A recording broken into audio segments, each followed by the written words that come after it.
সুপ্রিয় শিক্ষার্থীবৃন্দ, আশা করি সকলে ভালো আছো। আমরা আজ এক বিশেষ পরিস্থিতির সম্মুখীন। কোভিড-19 আক্রমণ হতে রক্ষাকল্পে বা তার সংক্রমণ রোধে দীর্ঘদিন যাবৎ সরাসরি পাঠদান কার্যক্রম বন্ধ রয়েছে। সেই অনুসারে তোমাদের ক্ষতিটা পুষিয়ে নেওয়ার জন্য সরকারি ব্যবস্থাপনায় অধ্যক্ষ উপাধ্যক্ষ বিভাগীয় প্রধানের সার্বিক সহযোগিতায় আমরা অনলাইন পাঠদান করতে পারছি। সেজন্য আমি যথাযথ কর্তৃপক্ষের নিকট কৃতজ্ঞতা জ্ঞাপন করছি। সুপ্রিয় শিক্ষার্থীবৃন্দ, আমি তারিক সালাউদ্দিন মামুন, প্রভাষক রসায়ন, আনন্দমোহন কলেজ। আজ আমি তোমাদের নিউক্লিয়ার কেমিস্ট্রির উপর, বলা যায় এটাকে প্রাথমিক আলোচনা, অনার্স চতুর্থ বর্ষ শ্রেণীর নিউক্লিয়ার রসায়ন এর উপর আলোচনা করব। আমরা বিগত ক্লাসে এ সম্পর্কে প্রাথমিক একটু আলোচনা করেছি। আজকের আলোচনাটা বলতে পারো নিউক্লিয়ার বিক্রিয়া সম্পর্কিত একটি প্রাথমিক আলোচনা। আমরা অবশ্যই সিলেবাসটা অনুসরণ করব, সিলেবাসের ধারাবাহিকতায় যাব, কিন্তু পড়ার সাথে সংশ্লিষ্ট বা প্রাসঙ্গিক যে বিষয়াদিগুলো আছে সেগুলো আমাদেরকে আগে একটু জেনে তারপরে আমরা সিলেবাসের নির্দিষ্ট পাঠ্যসূচি অনুসারে যাব। আমরা যেটা পড়ছি বা গত ক্লাসে যেটা পড়িয়েছি সেটা, বা আগের ক্লাসে যেটা পড়িয়েছি সেটা অবশ্যই সিলেবাসের বহির্ভূত নয় কোনোটি। হয়তো বা একটু এলোমেলো আছে, একটু জিগজ্যাগ আছে, তাতে তোমাদের হতাশ হলে চলবে না। সুপ্রিয় শিক্ষার্থীবৃন্দ, আমরা এর আগে নিউক্লিয় বন্ধন শক্তি নিয়ে অনেক কথা বলেছি। পরমাণুর কেন্দ্রে প্রোটন এবং নিউট্রন একত্রে অবস্থান করে কার দ্বারা? সবল নিউক্লিয় বল বা নিউক্লিয় বন্ধন শক্তি দ্বারা। এখন আমরা এই নিউক্লিয় বন্ধন শক্তি যখন আমরা যে শক্তি দ্বারা সে যুক্ত আছে তার চেয়ে সেই পরিমাণ শক্তি বা তার চেয়ে কিছু বেশি পরিমাণ শক্তি যদি সেখানে প্রয়োগ করা যায় তাহলে সেটাকে ভাঙা যাবে, যেটাকে বলা হয় নিউক্লিয়ার বিক্রিয়া। আমরা যদি বলি নিউক্লিয়ার বিক্রিয়া, কথাটার মধ্যে দেখো তার প্রশ্নের উত্তরটা আছে যে নিউক্লিয়ার বিক্রিয়াটা কি। তার মানে হলো, সুপ্রিয় শিক্ষার্থীবৃন্দ, নিউক্লিয়াসের ভাঙনটাই হলো নিউক্লিয়ার বিক্রিয়া। তাহলে ঘটনাটা ঘটবে কোথায়? আমাদের নিউক্লিয়াসে। তো আমরা গত ক্লাসে যেটা পড়েছি, নিউক্লিয় বন্ধন শক্তি দ্বারা প্রোটন এবং নিউট্রন একত্রে সুনিয়ন্ত্রিতভাবে সুসংবদ্ধ অবস্থায় আবদ্ধ থাকে। তাহলে এখন আমার নিউক্লিয়ার বিক্রিয়া ঘটাতে গেলে সেই নিউক্লিয় বন্ধন শক্তি ভাঙতে হবে, তাহলে নিউক্লিয়ার বিক্রিয়া সংঘটিত হবে। তো সুপ্রিয় শিক্ষার্থীরা, এই নিউক্লিয়ার বিক্রিয়া, আমাদের আজকের যে টপিকটা লিখেছি নিউক্লিয়ার বিক্রিয়া এবং এর শ্রেণী বিভাগ, আমি আবারও বলছি যে আমরা এই বিষয়গুলো প্রাথমিক ধারণা নিয়ে তারপরে স্টেপ ওয়াইজ আমরা সামনের দিকে অগ্রসর হব। তাহলে আমাদের নিউক্লিয়ার বিক্রিয়া পড়তে গেলে পাশাপাশি চলে আসে রাসায়নিক বিক্রিয়া। রাসায়নিক বিক্রিয়া কিন্তু এক মৌল অন্য মৌলে রূপান্তরিত হবে না কখনো। মৌলিক পদার্থগুলোর সমন্বয়ে নতুন নতুন যৌগের সৃষ্টি হবে, কিন্তু এক মৌল অন্য মৌলে পরিণত হবে না। আর নিউক্লিয়ার বিক্রিয়া একটা মৌল অন্য মৌলে পরিণত হবে। সুপ্রিয় শিক্ষার্থীবৃন্দ, আমরা জানি প্রোটন সংখ্যা, নিউট্রন সংখ্যা, ইলেকট্রন সংখ্যা এগুলো তার স্থায়ী মৌলিক কণিকা। প্রত্যেকটা মৌলের প্রোটন সংখ্যা নির্দিষ্ট। যদি প্রোটন চেঞ্জ হয় মৌল চেঞ্জ হয়ে যাবে। কারণ আমার নিউক্লিয়ার বিক্রিয়া যদি হয় সেই ক্ষেত্রে সাধারণত বেশিরভাগ ক্ষেত্রে দেখা যাবে তার নিউক্লিয়াসের মধ্যেই পরিবর্তনটা, সবগুলো ক্ষেত্রে নিউক্লিয়াসে পরিবর্তন হয়। হ্যাঁ, সব নিউক্লিয়ার বিক্রিয়া কি স্যার মৌল চেঞ্জ হয়? নাও হতে পারে, সেটা আমরা সামনের দিকে আলোচনা করব। তবে আজকের যে নির্ধারিত অংশ আছে নিউক্লিয়ার বিক্রিয়ার শ্রেণী বিভাগ। তো এই নিউক্লিয়ার বিক্রিয়ার এবং এর শ্রেণী বিভাগ, এর শ্রেণী বিভাগটাকে আমরা দুটো প্যাটার্নে করতে পারবো। শ্রেণী বিভাগটাকে দুটো প্যাটার্নে করতে পারবো। একটা হলো তোমার আমাদের বিক্রিয়ার উৎপাদের দিকে লক্ষ্য রেখে নিউক্লিয়ার বিক্রিয়াকে ভাগ, আর একটা প্রজেক্টাইল অনুসারে নিউক্লিয়ার বিক্রিয়ার প্রকার। অর্থাৎ নিউক্লিয়ার বিক্রিয়াকে বিভিন্ন দৃষ্টিকোণতে বিভিন্নভাবে ভাগ করা হয়েছে, অনেকে অনেকভাবে ভাগ করেছেন। তবে বিক্রিয়ার উৎপাদের দিকে লক্ষ্য রেখে নিউক্লিয়ার বিক্রিয়াকে ভাগ করা যায়, আর একটা হলো প্রজেক্টাইল অনুসারে। তার মানে আমরা যদি লিখি বিক্রিয়ার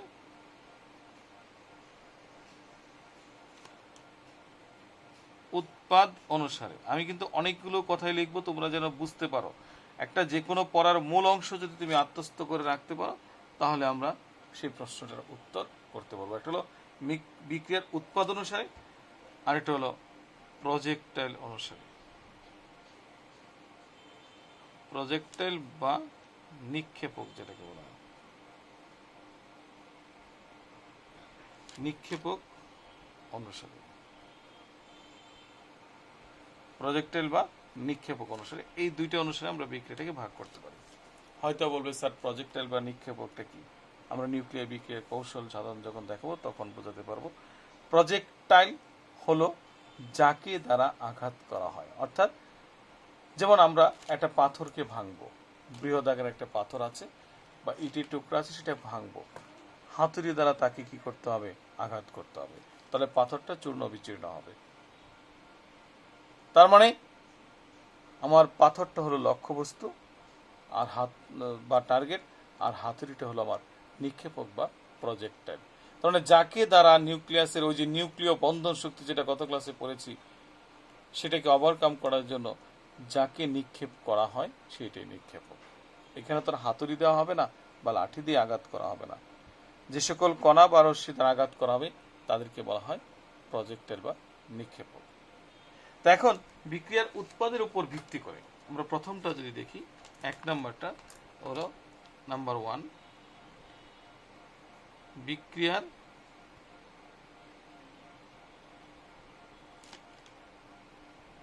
উৎপাদ অনুসারে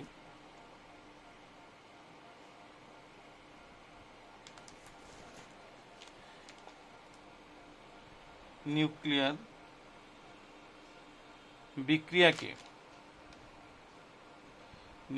বিক্রিয়াকে নিম্নরূপে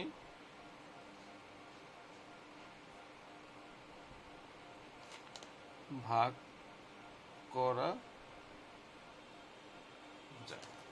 নিউক্লিয়ার বিক্রিয়াকে নিম্নরূপে ভাগ করা যায়।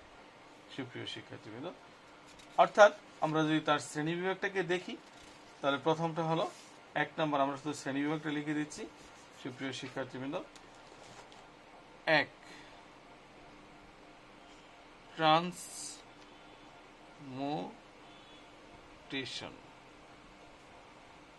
2 স্ট্রিপিং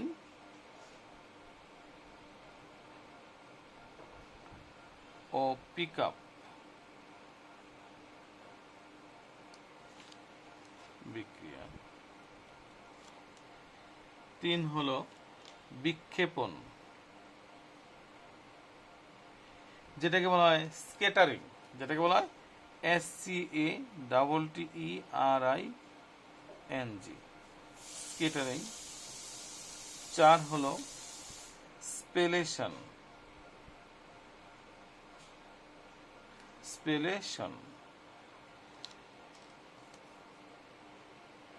ছড়িয়ে যাওয়া। ফিশন, এটা জানো, ফিশন বা বিভাজন।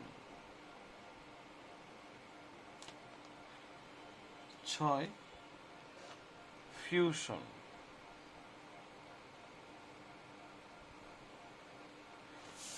বা সংযোজন। ফিউশন বা সংযোজন। 7 হলো ফ্রাগমেন্টেশন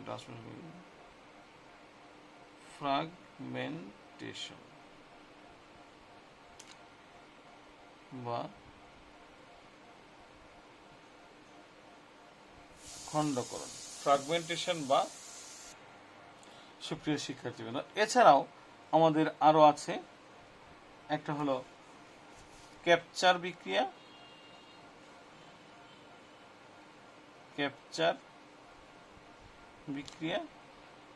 9 হলো কণা কণা বিক্রিয়া,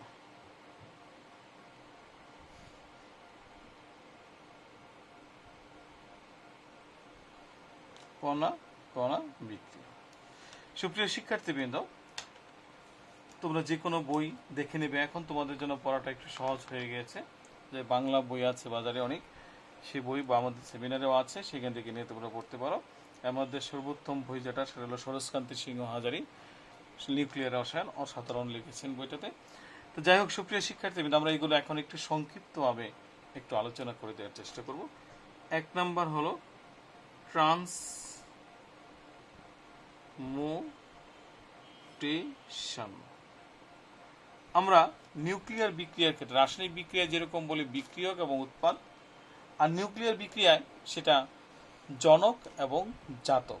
আমাদের তিনটা জিনিস এখানে সংশ্লিষ্ট: জনক, জাতক, আর একটা হলো নিক্ষেপক বা প্রজেক্টাইল। আমি আবার বলছি, জনক, জাতক। তার মানে জনককে প্রজেক্টাইল দ্বারা আঘাত করলে আমরা মূল যে উৎপাদটা পাবো সেটা হলো জাতক, আর তার সাথে যে কণাগুলো নির্গত হবে সেগুলো হলো তেজস্ক্রিয় কণা। তো সুপ্রিয় শিক্ষার্থীবৃন্দ, আমরা যদি ট্রান্সমুটেশন বিক্রিয়াটার দিকে লক্ষ্য করি, ট্রান্সমুটেশন বিক্রিয়া হলো এমন এক প্রকার বিক্রিয়া যে বিক্রিয়াটা জনক এবং জাতক নিউক্লিয়াসের মধ্যে ভর বা পারমাণবিক সংখ্যার পার্থক্য 2 থেকে 4 এককের বেশি হবে না।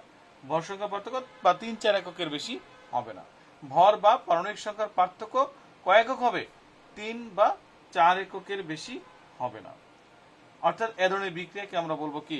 ট্রান্সমুটেশন রিঅ্যাকশন।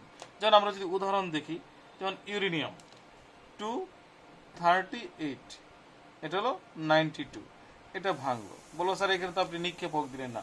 দরকার নেই। তাহলে ভাঙার পরে এখানে পেলাম আমরা থোরিয়াম 23490 প্লাস He24। এটাকে অনেকে বলে আলফা কণা সংগঠিত ট্রান্সপোর্টেশন বিক্রিয়া। তাহলে এটাকে কি বলা? আলফা না? তার মানে এখান থেকে আলফা বের হয়ে গেল। তো এখন তুমি জনক আর জাতক, ট্রান্সপোর্টেশন হলো জনক এবং জাতক নিউক্লিয়াসের ভর বা পারমাণবিক সংখ্যার পার্থক্য 3-4 এককের বেশি হবে না। 3-4 এককের বেশি হবে না সুপ্রিয় শিক্ষার্থীবৃন্দ।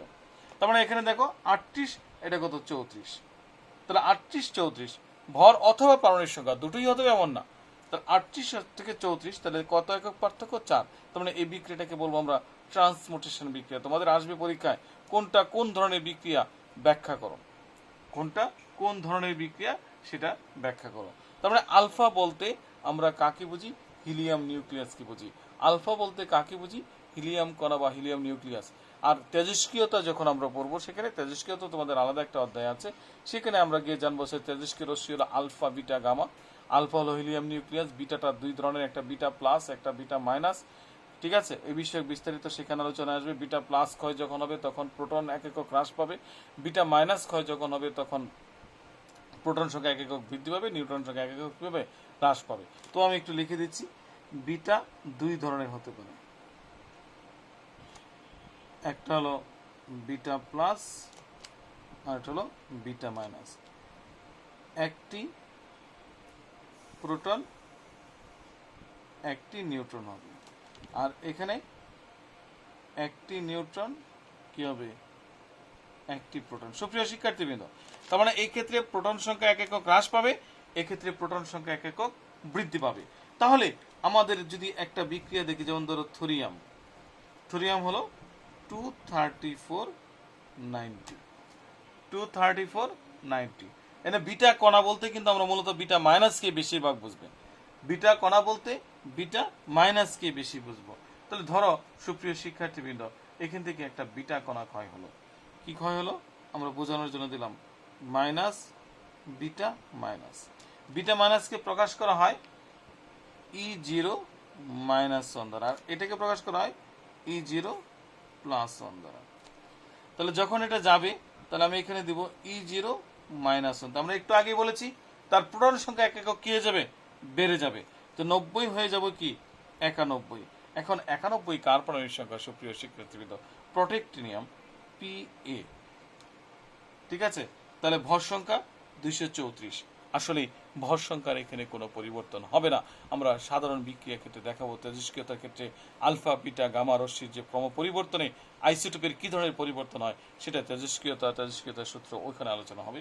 তারপরেও আমরা বলছি বিটা মাইনাস ক্ষয়, তার মানে প্রোটন সংখ্যা 1 একক বৃদ্ধি পাবে, কিন্তু তার ভর সংখ্যার কোনো পরিবর্তন হবে না। কারণ প্রোটন নিউট্রন, নিউট্রন প্রোটন হচ্ছে, আর প্রোটন নিউট্রনের যোগফলই হলো তার ভর সংখ্যা। তার মানে এই ক্ষেত্রে তার ভরের কোনো পরিবর্তন হবে না। তাহলে এই বিক্রিয়াটাকেও কিন্তু আমরা ট্রান্সমুটেশন রিয়েকশন বলতে পারি সুপ্রিয় শিক্ষার্থীবৃন্দ। কেন?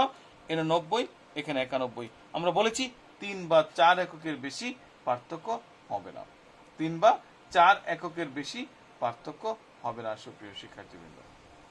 ঠিক আছে, এখন তুমি বলতে পারো স্যার আরো কি বিক্রিয়া আছে, গামারশ্মি নিঃসরিত বিক্রিয়া আছে, সেক্ষেত্রে সে আলাদা হয়ে যেতে পারে ইত্যাদি। তার মানে আমরা মূলত মনে রাখবো, তোমাকে বলবে যে এটা কোন প্রকৃতির বিক্রিয়া ব্যাখ্যা করো, তাহলে এই বিক্রিয়াটা হলো ট্রান্সমুটেশন রিয়েকশন।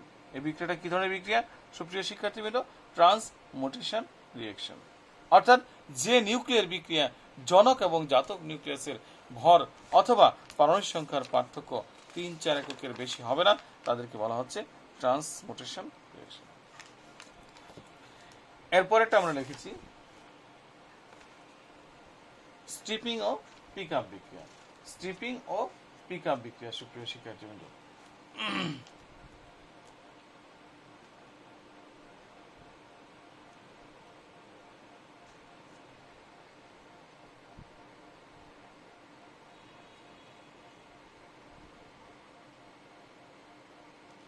স্ট্রিপিং ও পিক আপ বিক্রিয়া অর্থাৎ যে সকল নিউক্লিয়ার বিক্রিয়ায় উৎপাদ নিউক্লিয়াস ও টার্গেট নিউক্লিয়াস যেটা আছে ভর সংখ্যা পারমাণবিক সংখ্যার মধ্যে 3-4 এককের বেশি পার্থক্য থাকে না, এমনকি প্রজেক্টাইলের শক্তিটা যথেষ্ট কম হয়। বললো স্যার এটা আমরা নির্ধারণ করবো কিভাবে? আসলে প্রজেক্টাইলের শক্তিটা যদি যথেষ্ট কম হয়, অর্থাৎ 50 মেগা ইলেকট্রন ভোল্টেজ যদি কম হয়, তাহলে সেই ধরনের বিক্রিয়াকে আমরা বলবো স্ট্রিপিং ও পিক আপ বিক্রিয়া। ঠিক আছে, আসলে স্ট্রিপিং ও পিক আপ বিক্রিয়াটা মূলত ট্রান্সমুটেশন বিক্রিয়ার কি প্রায় অনুরূপ, যেহেতু ওখানেও 3-4 এককের বেশি হয় না, এখানেও না, কিন্তু তাদের মধ্যে শক্তির পার্থক্যটা হবে কত? শক্তির পার্থক্যটা হবে 50 MeV। অর্থাৎ এক্ষেত্রেও তার শক্তির পার্থক্যটা কি থাকে? কম থাকে। মানে আমাদের কার সাথে মিলে গেছে? স্ট্রিপিং ও পিক আপটা ট্রান্সমুটেশনের প্রায় অনুরূপ। স্ট্রিপিং পিক আপ, একটা হলো গ্রাসকরণ আর একটা হলো বের হয়ে যাওয়া। সুপ্রিয় শিক্ষার্থীবৃন্দ, এরপরেটা আমরা লিখেছি বিক্ষেপণ বিক্রিয়া। বিক্ষেপণ বা স্ক্যাটারিং মানে কি? ছড়িয়ে যাওয়া। আমরা শুধু বিক্ষেপণ বিক্রিয়া, এগুলো আমরা একটু বইয়ের সহযোগিতা নেব, আমি শুধু সংক্ষেপে আমার মতো করে আমি বলে দিচ্ছি। বিক্ষেপণ বিক্রিয়া অর্থাৎ যে সকল নিউক্লিয়ার বিক্রিয়া উৎপাদ নিউক্লিয়াস এবং টার্গেট নিউক্লিয়াস একই, কিন্তু তাদের মধ্যে তারতম্য পরিলক্ষিত হয়, তাদেরকে বিক্ষেপণ বা বিচ্ছুরণ বিক্রিয়া বলে। অর্থাৎ বিক্ষেপণ আর বিচ্ছুরণ অর্থাৎ বিক্রিয়ক এবং উৎপাদটা কি থাকবে? একই থাকবে। বিক্রিয়ক এবং উৎপাদটা কি থাকবে? অর্থাৎ যে সকল নিউক্লিয়ার বিক্রিয়ায় উৎপাদ নিউক্লিয়াস ও টার্গেট নিউক্লিয়াস একই, কিন্তু তাদের শক্তির মধ্যে তারতম্য পরিলক্ষিত। আমি বলবো স্যার এটা আমরা বুঝবো কিভাবে? আসলে এটা তোমাকে স্বাভাবিকভাবে এক কথায় যদি আমি বলি, বিক্রিয়ক এবং উৎপাদ অপরিবর্তিত থাকবে। উৎপাদ অপরিবর্তিত থাকবে, তার শক্তির কি করতে হয়? তারতম্য হতে পারে। সেই অনুসারে বিক্ষেপণটাকে আমি একটু দেখাচ্ছি। আচ্ছা, যাই হোক, যে কথা বলছিলাম যে আমরা বিক্ষেপণ বিক্রিয়া এটাকে দুটো অংশে আমরা ভাগ করতে পারি। একটা হলো আমরা পূর্বেই বলেছি যে এই বিক্ষেপণের ক্ষেত্রে তার জনক এবং জাতক নিউক্লিয়াস একই থাকে, শক্তির তারতম্য হতে পারে, নাও হতে পারে। স্থিতিস্থাপক বিক্ষেপণ আর একটা হলো অস্থিতিস্থাপক বিক্ষেপণ। অর্থাৎ যে সকল ক্ষেত্রে, যেমন তুমি এখানে আছে এটা হলো নিউট্রন, ধরো আমরা এটাকে নিউট্রন দ্বারা আঘাত করলাম, এটা হলো লক্ষ্যবস্তু বা টার্গেট। যখন এর দ্বারা তাকে আঘাত করা হলো,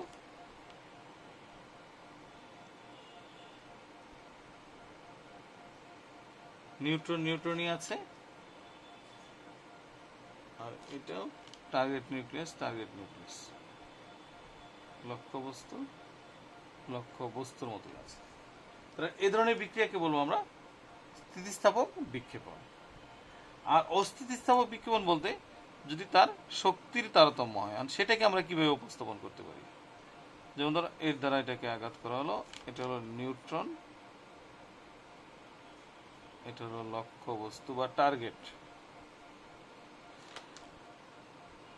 আমরা এদিকে দেখলাম নিউট্রন, তারা অপরিবর্তিত আছে। জনক এবং জাতক, এটা জনক, এই যে এখন যেটা লিখতেছি সেটা হলো জাতক। এটা কিন্তু লক্ষ্যবস্তু।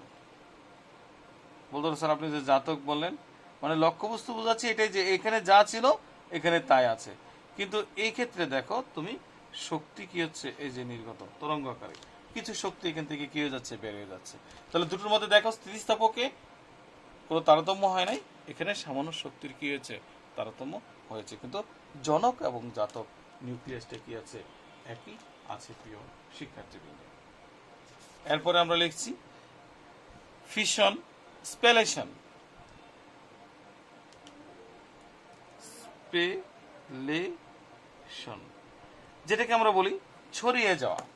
স্পেলেশন যেটাকে বলা হয় ছড়িয়ে যাওয়া। যখন কোনো কণাকে আঘাত করা হলো টার্গেটকে, তখন একটি বা দুটি নয়, একসাথে যদি একাধিক কণা কি হয়ে যায়, বেরিয়ে যায়, তাহলে সেই বিক্রিয়াটাকে বলা হচ্ছে স্পেলেশন বিক্রিয়া। সেই বিক্রিয়াটাকে বলা হচ্ছে স্পেলেশন বিক্রিয়া। যেমন যে কোনো একটা নিউক্লিয়াসকে আমি আঘাত করলাম, ধরো যেমন আছে আমাদের কথার কথা আর্সেনিক কি ধরলাম 33, ধরো ভর তুমি ধরে 75, এটাকে H2O দ্বারা আঘাত করা হলো, ফলে আমরা পেলাম ধরো Mn2556 প্লাস 119 প্লাস 12N01। লক্ষ্য করো এখানে কিন্তু একটি কণা নির্গত হয় নাই, 9টা প্রোটিয়াম 12টা নিউট্রন বের হয়ে গেছে। আঘাত করেছে কার দ্বারা, হাইড্রোজেন বা ডিউটেরিয়াম দ্বারা। তার মানে একসাথে তার কয়টা নিউক্লিয়াস বেড়ে গেছে, 9টা প্রোটিয়াম 12টা নিউট্রন। তার মানে স্পেলেশনটা কি বলেছি, ছড়িয়ে যাওয়া। তার মানে একটি বা একাধিক কণা যদি সেখান থেকে কি হয়, বের হয়ে যায়। এই বিক্রিয়াটাকে আমরা সংক্ষেপে এভাবে দেখাতে পারি। আর্সেনিক প্রোটিয়াম ডিউটেরিয়াম দ্বারা আঘাত করেছি, ডিউটেরিয়াম দ্বারা আঘাত করেছি, বের হয়ে গেছে কি, কয়টা প্রোটিয়াম বের হয়েছে, 9p, 12n ইন্টু Mn5625 75 33। এইভাবে কিন্তু সংক্ষেপে প্রকাশ করা যায়। প্রথম যেটা থাকবে সেটা হলো নিক্ষেপক, আর বাকি হলো নির্গত কণা। তার মানে যখন দেখবো যে অধিক সংখ্যক কণা ছড়িয়ে ছিটিয়ে যাচ্ছে, তাহলে সেটাকে আমরা বলবো স্পেলেশন বিক্রিয়া। সুপ্রিয় শিক্ষার্থীবৃন্দ, সেটাকে আমরা কি বিক্রিয়া বলবো, স্পেলেশন বিক্রিয়া। এরপরে আমরা লিখেছি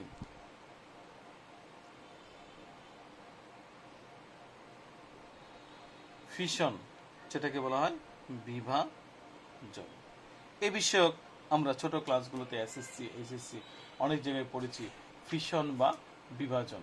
ফিশন মানে হলো ভেঙে যাওয়া, অর্থাৎ একসাথে যদি কাছাকাছি ভর বিশিষ্ট একাধিক পরমাণু যদি পাওয়া যায় সেটাকে বলা হয়, এবং সে সাথে যদি বিভিন্ন তেজস্ক্রিয় কণা বা রশ্মি যদি নির্গত হয়, তাহলে সেটাকে বলা হয় নিউক্লিয়ার ফিশন বা বিভাজন। যেটাকে বলা হয় নিউক্লিয়ার ফিশন বা বিভাজন। যেমন তুমি ইউরেনিয়ামকে আঘাত করলাম, সে প্রায় কাছাকাছি ভর বিশিষ্ট একাধিক মৌলে পরিণত হয়ে গেল, সাথে তার তেজস্ক্রিয় রশ্মি নির্গত হয়েছে, সেটাকে বলবো আমরা কি, ফিশন। এটার উদাহরণ দেওয়ার দরকার নেই, কারণ এটা এর আগে আমরা অসংখ্যবার দেখেছি। তো মনে রাখবো ফিশন আর ফিউশন মানে হলো সংযোজন। এই বিষয়টা আমাদের জন্য একটু, এই দুটোর মধ্যে আমরা একটু এলোমেলো করে ফেলি। ফিশন মানে বিভাজন, যখন একটি বড় নিউক্লিয়াস ভেঙে ক্ষুদ্র ক্ষুদ্র নিউক্লিয়াসে পরিণত হবে, সেটাকে বলা হচ্ছে ফিশন বা বিভাজন। আর ফিউশন কথাটা ভিতরের দিকে আকর্ষণ করে, ফিউশন মানে সংযোজন, যখন ক্ষুদ্র ক্ষুদ্র নিউক্লিয়ন একত্রিত হয়ে বড় নিউক্লিয়াস তৈরি করবে, সেটাকে বলা হচ্ছে নিউক্লিয়ার ফিউশন, এবং সেখানে শক্তি নির্গত হবে, সেটাকে বলা হচ্ছে নিউক্লিয়ার ফিউশন বিক্রিয়া। এরপরে আরেকটি আছে, এটা অনেক বইয়ে দেয় নাই, খণ্ডকরণ, যেটাকে বলা হচ্ছে ফ্র্যাগমেন্টেশন। খণ্ডকরণ বিক্রিয়া এটা অনেকটাই কার মতো, ফিউশনের মতো। যখন তাকে প্রজেক্টাইল দ্বারা আঘাত করা হবে বা নিউক্লিয়ার বিক্রিয়া সংঘটিত হবে, তখন সে ক্ষুদ্র ক্ষুদ্র ক্ষুদ্র ক্ষুদ্র অংশে কি হয়ে যাবে, বিভক্ত হয়ে যাবে, যেটাকে বলা হচ্ছে খণ্ডকরণ বিক্রিয়া, যাকে বলা হচ্ছে ফ্র্যাগমেন্টেশন বা খণ্ডকরণ বিক্রিয়া। এই হলো মূলত কি এই 7 প্রকার।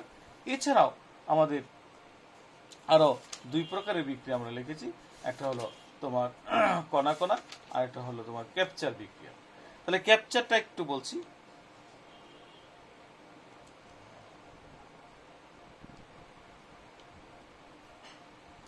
ক্যাপচার বিক্রিয়া, সুপ্রিয় শিক্ষার্থীবৃন্দ, যে সকল নিউক্লিয়ার বিক্রিয়া আঘাতকারী কণা মানে নিক্ষেপক লক্ষ্যবস্তু কর্তৃক শোষিত হওয়ার পর, মানে যখন লক্ষ্যবস্তুকে তুমি আঘাত করবে তখন তারা একসাথে মিশে যাবে, অর্থাৎ লক্ষ্যবস্তু এবং আমার নিক্ষেপক দুটা একসাথে মিশে যাবে। এরপরে উৎপাদ নিউক্লিয়াস ছাড়া অন্য কোনো ভারী কণা, যেমন তুমি যদি বলো আলফা, নিউট্রন, প্রোটন প্রভৃতি নিঃসরিত হয় না, কিন্তু গামা নির্গত হবে।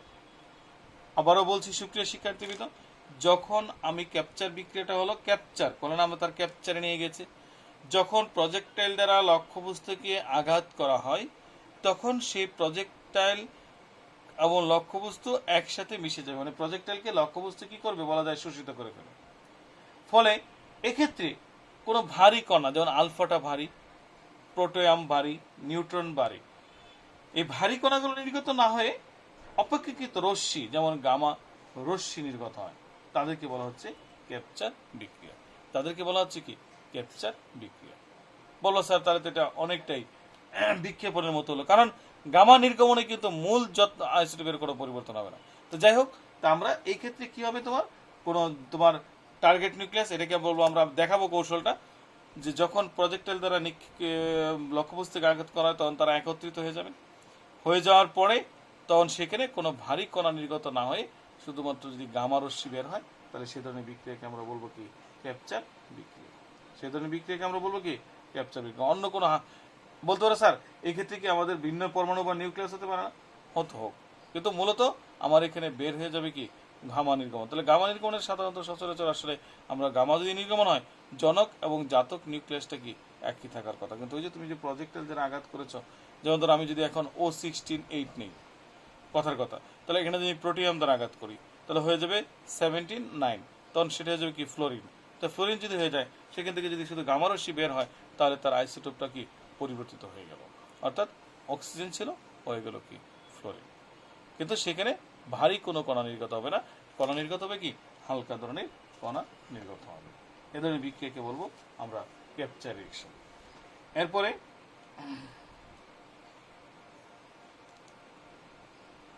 কণা কণা বিক্রিয়া, পার্টিকেল পার্টিকেল রিঅ্যাকশন। এগুলো অনেকাংশেই মুখস্থের পড়া এবং প্রাথমিক ধারণা। তাহলে কণা কণা বিক্রিয়া হলো যে সকল নিউক্লিয়ার বিক্রিয়ায় উৎপাদ নিউক্লিয়াসের সাথে বিভিন্ন ভারী, যার আলফা, নিউট্রন, প্রোটিয়াম নিঃসরিত হয়, তাদেরকে কণা কণা বিক্রিয়া বলে। তার মানে আমরা ক্যাপচারে যা বলেছি বলা যায় তার একটু ভিন্নতা সেখানে আছে, অর্থাৎ সেখানে কি হবে বিভিন্ন ধরনের ভারী কণা নির্গত হবে, বিভিন্ন ধরনের ভারী কণা সেখানে কি হবে নির্গত হবে। যেমন আমরা যদি দেখি N47 AC24 বিক্রিয়া ঘটানো হলো, তাহলে 729 ধরো এখান থেকে আমরা একটা প্রোটিয়ামকে বের করে দেব, তাহলে 14 আর 4 18, 9 থেকে 729 থেকে যদি 1 যায় থাকে কত 8, তাহলে সেটা হয়ে যাবে অক্সিজেন। 14 আর 4 18, 1 চলে গেল 17। তাহলে দেখো তো দেখি এখানে কি কণা বের হয়ে গেছে, এখানে কি বের হয়ে গেল কণা বের হয়ে গেল। বা তুমি যদি এখন অন্য একটা যে কোনোকে, যেমন O18-8, ঠিক আছে, এটাকে তুমি আঘাত করলাম, ধরো নিউট্রন দ্বারা আঘাত করলাম,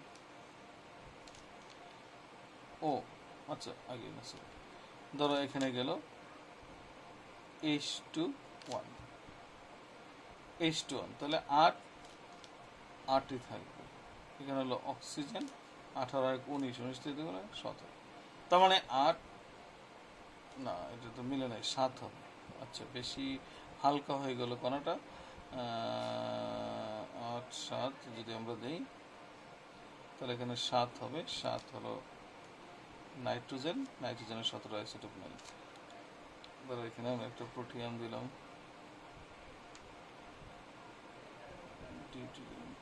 থ্রি যদি দিই, এটাকে আরেকটু কমিয়ে দিই, 17 দিলাম। তো 17 থেকে 3 বাদ দিলে 17 আর 18, 18 থেকে 3 বাদ দিলে থাকবে 15, ধরো 15। তার মানে এখান থেকে বের হয়ে গেল কিটা, টিটিএম বের হয়ে গেল। কি বের হয়ে গেল? টি দ্বারা প্রকাশ করা হয় সুপ্রিয় শিক্ষার্থীবৃন্দ, অর্থাৎ টিটিএম বের হয়ে গেছে। তার মানে এ ধরনের বিক্রিয়াকে বলবো আমরা কি, কণা কণা বিক্রিয়া। অর্থাৎ যে সকল নিউক্লিয়ার বিক্রিয়া উৎপাদ নিউক্লিয়াসের সাথে বিভিন্ন ভারী কণা আলফা, নিউট্রন, প্রোটন ইত্যাদি বা ডিউটেরন, ট্রিটিয়াম ইত্যাদি যদি বের হয়ে যায়, তাহলে এই ধরনের বিক্রিয়াকে বলবো আমরা কণা কণা বিক্রিয়া সুপ্রিয় শিক্ষার্থীবৃন্দ। এছাড়াও আমি একটু বলে দিচ্ছি, তোমরা একটু দেখবে বিক্রিয়াগুলোর ক্ষেত্রে। আমরা নেক্সট ক্লাসে নিউক্লিয়ার বিক্রিয়া করতে দেখবো। এছাড়াও তোমাদের আরো প্রজেক্টের অনুসারে বিক্রিয়া আছে, আজকে আর সময় হচ্ছে না, আমরা শুধু বলে দিচ্ছি, নেক্সট ক্লাসে আলোচনা করবো। আলফা কণা সংগঠিত বিক্রিয়া হতে পারে, তারপরে প্রোটন দ্বারা সংশ্লিষ্ট বিক্রিয়া হতে পারে, ডিউটেরন দ্বারা সংগঠিত বিক্রিয়া, ট্রিটিয়াম দ্বারা, নিউট্রন দ্বারা, ফোটন দ্বারা ইত্যাদি দ্বারা সংশ্লিষ্ট বিক্রিয়া হতে পারে। আমরা নেক্সট ক্লাসে ইনশাল্লাহ সেটা আলোচনা করবো। সুপ্রিয় শিক্ষার্থীবৃন্দ, আশা করি সকলে ভালো থাকবে, আমাদের জন্য দোয়া করবে। আমরা যেন আবার তোমাদের জন্য বলি যে আমরা যেন আবারও স্বতঃস্ফূর্তভাবে সরাসরি পাঠদান করতে পারি।